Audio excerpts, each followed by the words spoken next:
Kia ora and welcome to this episode of the Amateur Austenite. I'm Frances Duncan, author, Austenite life coach. With me is Rachel Pilwer, book buyer, Austenite and all-round nerd. Hi. Today we're discussing chapter 45 of Emma. Emma's just been to visit the Bates because she's been a very bad girl. She comes home to Mr. Knightley, who's been waiting for her, and he's like, I'm running off to London. Emma continues to try to be nice to Jane, who is like, bitch, no. And Mrs. Churchill dies. Woo! Such a shame. Mr. Knightley's waiting for her and Harriet's there too. He's proposed, Harriet hopes. Wow, this is the thing that in a couple of chapters, Harriet's like, no, I think that he likes me because he specifically said he couldn't stay long. And then he stayed to talk to me. Oh my goodness. It's a sign. He says to Emma, I wouldn't go away without seeing you. And kind of dismissively, do you have anything to send or say besides the love which nobody carries? Because he's going to see their family in London. It's kind of nice for him to be like, do you have any messages or packages for them? I'll be your personal courier. It's kind of come out of nowhere, though. He says he's been thinking of it for some little time. And but he's never mentioned it. Nope. And he looks unlike himself. She doesn't know what to think. But her father's just goes into, how are the Bates? She's so attentive to them. And Emma's like, no, I'm really not. Hey, Dad, you don't know what happened, but I fucked up. Mr. Knightley looks at her with a glow of regard. And then he took her hand and pressed it and was almost going to kiss it. And then he let it go. It wasn't clear to her whether she offered her hand or he took it. This almost breathless moment between the two of them, and she's not quite sure what's going on. And then he leaves. God. Kiss the hand, boy.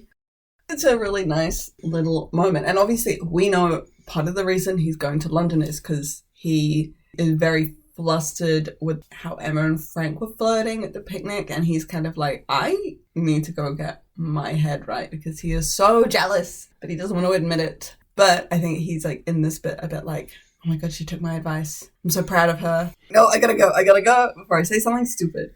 Emma's like, well, I kind of wish I'd left the Bates earlier so I could see Mr. Knightley and to discuss Jane's situation with him. But she ends up discussing it with her dad. Her dad, hilariously, is fine with the fact that Jane Fairfax is going to go to strangers and be a governess, but uncomfortable about the fact that Mr. Knightley is going to see his brother and sister-in-law in London. Part of his way of showing he cares is worrying about you. He doesn't really care that much for Jane. He does love Mr. Knightley. I want you to be safe, my boy. My boy. You're going to go see my other daughter. Please make sure she's okay. Make sure that she's warm enough. Sacrifice yourself and go and see them so that way she can be okay. Jane is just like, yeah, she should be a governess because what else is she going to do?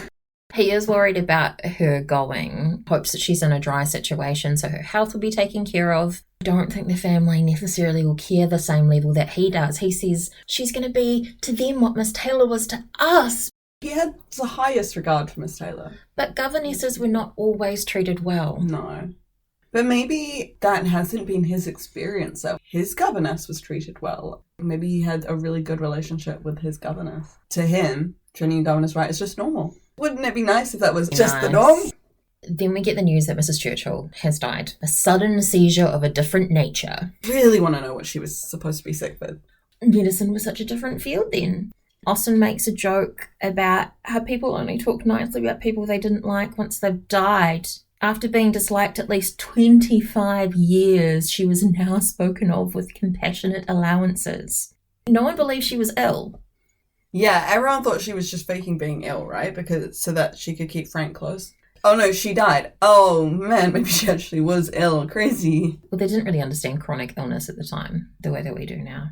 Emma's thinking about how it's going to affect Frank because Mr. Churchill is so easy and he can be persuaded by Frank to do anything. And Harriet is behaving with great self-command. Emma still thinks that Harriet's into Mr. Churchill. Well, Frank Churchill, I should say, not the elder Mr. Churchill. Though who knows with Harriet. She's very flighty. She could be into anyone who, if Emma convinced her to be.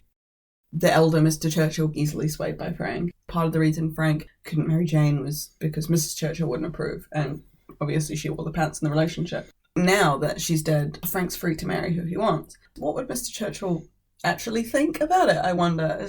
Would he, suddenly now his wife's not around, he doesn't have to go with what she does. Maybe he just naturally defaults to the next highest person. You know, like the mafia, it's just like suddenly and he's just a subordinate. Someone tell me what to think. Yeah, exactly. Maybe he just is incapable of having his own thoughts. If it was, say, you know, my spouse who had been in Mr. Churchill's position, I feel like even them dying, I would suddenly be like, well, no, now what they wanted, I want to preserve that more. We discover in a couple of chapters that he is quite happy for Frank to be with Jane. He's softened because his wife has died and he's like, I've had this love and now it's gone and I want you to have that.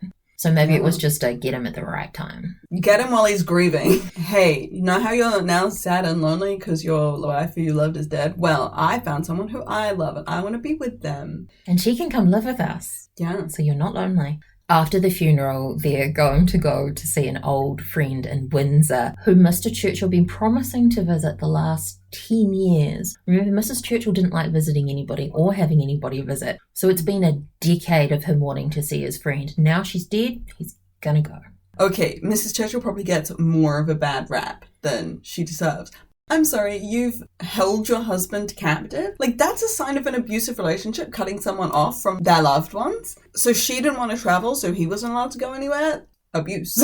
Although we do not know whether he chose to stay with her because Yes, he did not want to leave her alone. That's true.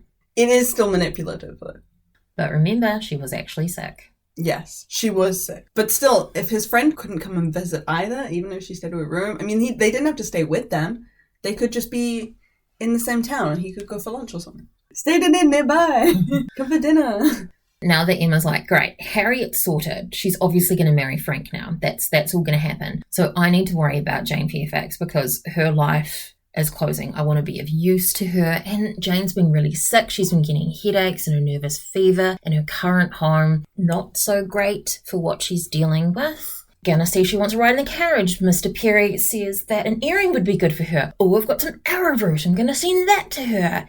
Jane rejects everything. In fact, when she goes with the carriage, Miss Bates comes out and says, Jane can't see anybody. Well, except, of course, Mrs. Elton and Mrs. Cole and Mrs. Perry, because they kind of insisted. And Emma's like, I don't want to be like them. I'm just gonna go. But that same day, when Jane was like, no, I can't leave the house, she was wandering the fields. So I wonder if when Miss Bates goes out to see Emma, whether Jane's even there. Maybe she's actually just not home and Miss Bates is just kind of like, it's not appropriate, I say in air quotes, for like a young lady to just be wandering the fields on her own. Especially there were at one point travelers about who they were all worried about for a stupid minute. I would probably also cover for a friend who didn't want to see people and had gone out and being like, sorry. Miss Bates is actually pretty good at keeping a secret because also when the engagement happens, she didn't tell anybody. She has definitely overheard Jane and Frank talking. I have a theory that I think like Miss Bates knows that Jane and Frank are in a relationship and she just doesn't say anything to anybody. Because he comes and visits far too frequently by himself, like not with his parents. Because he's made so many excuses to try and come and see the Bates. And he's like, oh, I'll just pop in and say hi. And I'm like, Miss Bates isn't stupid. Dang. She is a good observer. And it's like for Emma and stuff who's not in the house to overhear whatever conversation, yeah, you could easily just be like, oh, he just happened upon them. And there's no way Frank is a good enough actor to pretend he doesn't know anything about Jane when he goes to visit. They must have in-jokes. I just can't believe that they wouldn't have like let it slip that they're more acquainted than people think. And there's no way Miss Bates would miss that. Interesting theory. But we love Miss Bates. Honestly, she's doing so good. And I do actually really appreciate Emma being like, okay, she doesn't want to see anyone, I'm going to go. That's a way more sign of like respect. Mm-hmm. And like, I mean, I was going to say of like a true friend, but actually I would be like, if one of my friends was hurting and needing stuff, I probably would bang down the door myself and be like, I'm here, I love you, you just have to deal with it. Yeah. But if they were like, no, I really need someone, I'm like, okay, but I'm on the other end of the phone or the whatever. You know that when Miss Bates says like she doesn't want to see anybody except for these three people who basically force themselves in, that it's like, actually, we don't want to be anything like them, like especially Mrs. Elton. Like we don't, like she's such a pushy person. You don't want to, like Mrs. Elton would be like, oh, you're sick? Well, I'm going to come in and I'm going to, she's going to act the savior Miss Bates sets good boundaries that Jane wants and says she's not in want of anything. Emma's really sorry about this, that realises that Jane's not interested in being her friend. She should have tried to be her friend earlier. And she's also like, if Mr. Knightley could see how much I'm doing and how much I want to help, he'd be proud of me.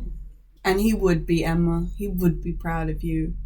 And that's our discussion of Chapter 45 of Emma by Jane Austen. I've been Frances Duncan. This has been Rachel Pilwer. Bye!